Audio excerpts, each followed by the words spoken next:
Every day billions of people use the word car without giving it a second thought. We say we're driving a car, parking the car, washing the car, or buying a new car. It feels like one of the most ordinary words in the English language. But if you trace that tiny three-letter word backward through history, it takes you on a surprisingly long journey through ancient civilizations, horse-drawn wagons, medieval trade routes, and even the Roman Empire. What's especially interesting is that the word car is actually much older than the automobile itself. Humans were saying versions of this word thousands of years before engines, gasoline, or highways even existed. So, how did a word once connected to wooden carts and wagons eventually become the universal name for one of the most important inventions in human history? Let's break it down, right here.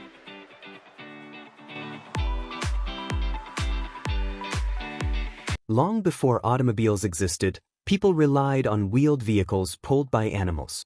These included carts, chariots, wagons, and carriages. The modern word car can trace its roots back to very ancient Indo-European languages, where a root word similar to Carrus or Carrus referred to wheeled vehicles. One of the earliest recognizable ancestors of the word came from the Gauls, Celtic people who lived in parts of Europe more than 2,000 years ago. They used the Latin word carrus, which referred to a wagon or cart.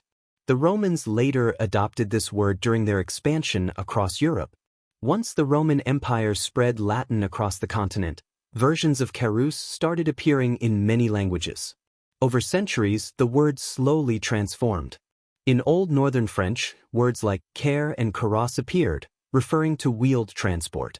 English eventually borrowed some of these terms after the Norman conquest of England in 1066, when French heavily influenced the English language.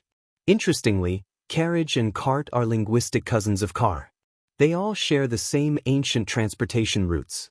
So, even though modern cars are powered by engines instead of horses, the name still carries echoes of ancient wagons rattling across dirt roads.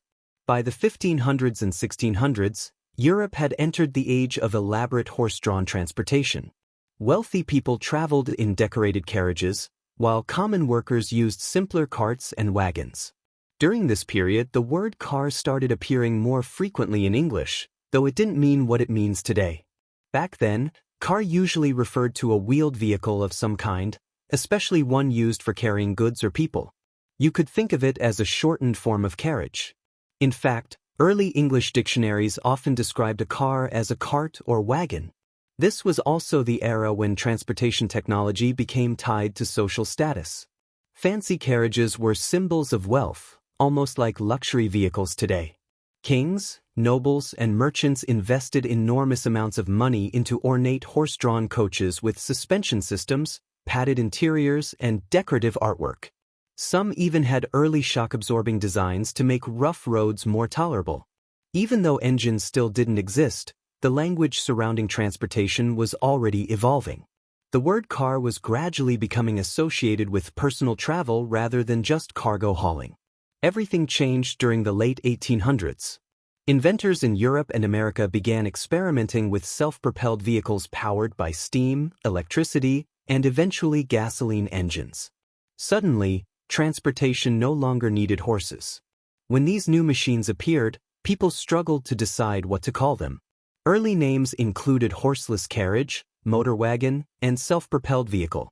The term automobile eventually became popular because it combined two different languages, the Greek word auto meaning self and the Latin word mobilis meaning moving. So, automobile literally meant self-moving. At first, automobile sounded modern and sophisticated. Newspapers and manufacturers loved using it because it made the invention feel revolutionary. But there was one problem. It was long. People naturally shortened it during everyday conversation. That's where car returned. Instead of constantly saying automobile, people began casually referring to these new machines as motor cars and eventually just cars. Since the vehicles still resembled carriages in shape and purpose, the old transportation word fit surprisingly well. By the early 1900s, car had become the dominant everyday term in English-speaking countries. It was short, simple, and easy to say. Meanwhile, automobile became more formal and technical. One fascinating thing about automobiles is that different languages developed different preferred names. In American English, car became the standard word, but in other places, different terms survived. For example, many languages still use words related to auto or automobile. In German, it's often auto. In Italian, auto is common. Meanwhile, in some regions, words connected to motors or vehicles became more popular. Even within English, vocabulary varies. British English sometimes uses motor car, especially in older writing.